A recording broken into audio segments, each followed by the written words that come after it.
The morning of June 27th broke clear and sunny, the warmth of early summer already seeping into the earth.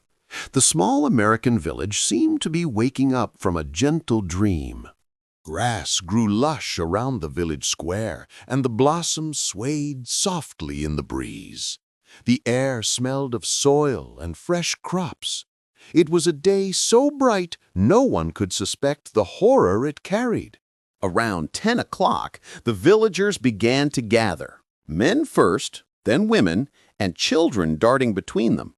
The square, nestled between the post office and the bank, filled slowly with laughter and chatter. Children were the first to arrive. Boys stuffed their pockets with stones, their small hands selecting smooth round ones, piling them into little mounds by the corner. They laughed, pretending to fight, unaware of the cruel game to come. Soon the men followed, farmers with sunburnt faces, talking about crops and rain. They leaned on their hoes, their laughter calm and ordinary. Behind them came their wives, dressed neatly, calling their children to stand close. It looked like a holiday, friendly voices, jokes, and the slow rhythm of life in a small town. Yet beneath the laughter, a strange weight pressed on every heart. Something unspoken hung heavy in the air. At the center of the square stood Mr. Summers, a cheerful man who ran the coal business. He wore a crisp white shirt and carried himself like the master of ceremony. Beside him was Mr. Graves, the postmaster, taller, older, his eyes somber behind his spectacles. He held a small black wooden box, weathered and splintered with age. Inside were slips of paper, one for each family in the village. In one slip, a dark black dot was drawn with charcoal. That single mark would decide the fate of the day. Mr. Summers cleared his throat. "All ready?" he asked. Mr. Graves nodded. The villagers murmured. The annual lottery, a ritual older than anyone alive, was about to begin. No one questioned why they still held it. The lottery had always been part of life, as natural as planting corn or celebrating weddings. To question it meant defying tradition itself. Old Man Warner, the oldest man in town, stood near the front, his face like wrinkled leather. "77th lottery I've seen," he muttered proudly. "Lottery in June, corn be heavy soon." Mr. Summers began to call the names. Adams, Allen, Anderson. One by one, heads nodded, men stepped forward, drew their slips, and returned silently to their families. Tension rippled through the crowd. Laughter faded. The only sound was the rustling of paper, the flutter of the wind, and the chirping of distant birds. And then came a voice, cheerful, loud, and slightly breathless. "Clean forgot what day it was," cried Tessie Hutchinson, laughing as she pushed through the crowd. Her arrival drew nervous laughter. "Wouldn't want to leave my dishes in the sink, now would I?" she joked. Her husband, Bill Hutchinson, blushed as she joined him. The drawing continued. One by one, families stepped forward until finally Mr. Summers called, "Hutchinson." Bill walked up, steady but pale. He reached into the box, drew a slip, and returned. The crowd held its breath. Mr. Summers called for everyone to open their papers. A murmur swept the square. "Bill Hutchinson's got it." The word spread like a gust of wind. Tessie froze, her laughter dying instantly. Tessie forced a smile. "He didn't give him enough time. It wasn't fair," she shouted, voice cracking. Mr. Summers ignored her. He said briskly, "Now we'll draw again, just the Hutchinson family." He folded 5 slips for Bill, Tessie, and their 3 children. Tessie's protests grew louder. "It isn't fair. You didn't give him enough time." But her voice was lost in the hum of tradition.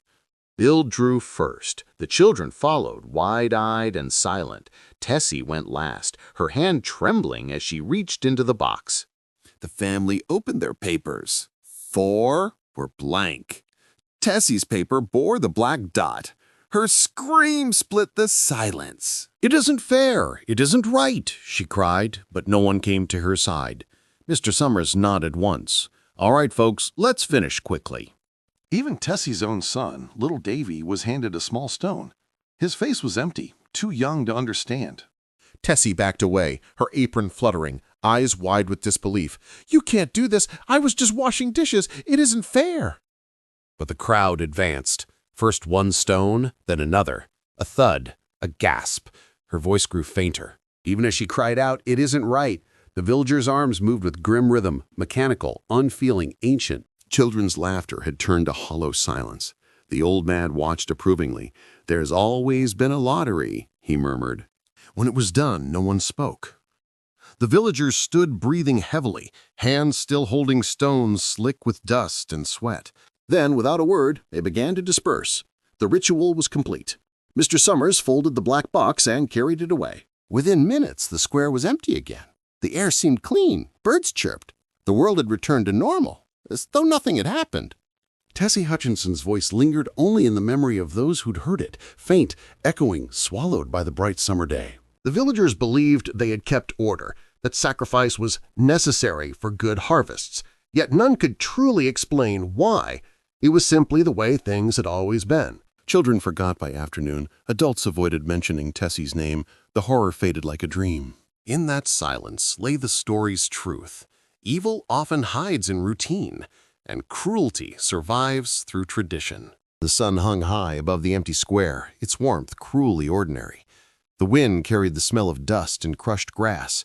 The stones lay scattered, dull gray shapes on pale earth, flecked with red that the villagers pretended not to see. By noon, life had returned to the village as if nothing had happened.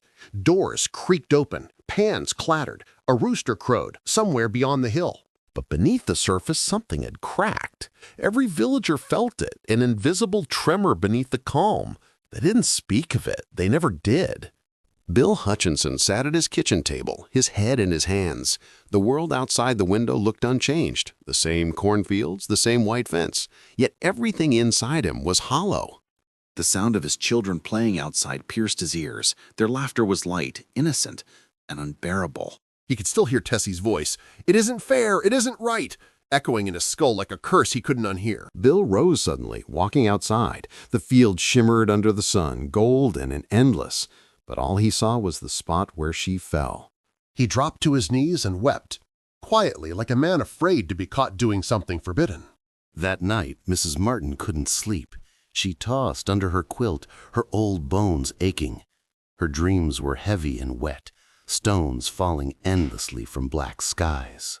She woke to the creak of her door. The lamp flickered. For a moment, she thought she saw Tessie's figure, standing in the doorway, pale, silent, eyes like glass. The image faded. Only the wind remained, moaning through the window cracks like a whisper from another world. Mrs. Martin whispered to herself, trembling, "We always had the lottery, always." But the words no longer felt holy. They sounded hollow. Old Man Warner sat by his fire, sharpening his pocket knife, muttering his favorite phrase, "Lottery in June, corn be heavy tune." But the words now seemed to mock him. The flames flickered strange shapes on the walls, faces, eyes, the black box. He blinked hard, rubbed his eyes, and looked again, only to see a faint black smear near his door, like soot or ash. He stared until his chest ached. Outside, the wind whispered again, "It isn't right." Little Davy Hutchinson couldn't sleep either. His small hand still felt the smoothness of the stone he had held. He didn't understand why the grown-ups had made him throw it. He dreamed of his mother calling him, her voice soft, not angry. She stood in a field of flowers, smiling, the black box resting beside her feet. When he reached for her, she turned to dust. He woke crying. His father came to comfort him, but when Bill touched his shoulder, the boy flinched. Days passed. The town pretended to move on. But at night, strange things stirred. Dogs barked toward empty alleys. Windows rattled without wind. People began hearing whispers. Some swore they heard stones rolling on their porches, soft clinks against wood. The postmaster, Mr. Graves, woke one night to find a single folded paper under his pillow, a slip marked with a black dot. He burned it immediately, but he couldn't shake the smell of smoke or the sound of laughter in the distance. At the edge of the field, a shadow sometimes appeared, faint, feminine, shimmering at dusk. Some claimed it was fog. Others swore it was Tessie Hutchinson. The children whispered her name during play. "If you say Tessie 3 times at the black box, she'll come back," they said, half laughing. half afraid. One evening, young Nancy Hutchinson tried it. The air grew still. Her candle flickered and went out. When she turned around, she saw footprints leading away. A week later, the church bell rang by itself at midnight. The sound echoed across the village, long and low, like a funeral song. No one dared go outside.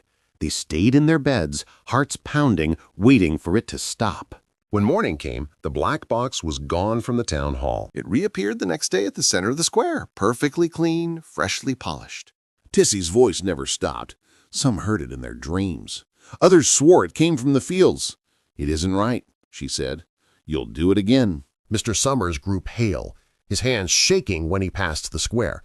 He began drinking heavily, muttering that he could still feel her eyes on him. When he died that winter, they found the black box beside his bed. Open, empty, but lined with fresh slips of paper. Spring came again. The villagers fixed fences, planted corn, and whispered of the coming lottery. No one mentioned stopping it. They never did. Old Man Warner's voice returned stronger than ever. "There's always been a lottery," he said proudly. But even he avoided looking toward the square. On June 27th, the sun rose again, clear, warm, peaceful. Children gathered stones, women called their families. The box waited on its stool, ancient and patient. And far away, in the whisper of the wind, Tessie's voice said again, "It isn't fair, it isn't right, but you'll never stop." Shirley Jackson's The Lottery doesn't end with Tessie's death. It lives on in every silence, every blind tradition, every crowd that follows without question. The aftermath is not just horror. It's reflection, a mirror of society's obedience to cruelty disguised as order.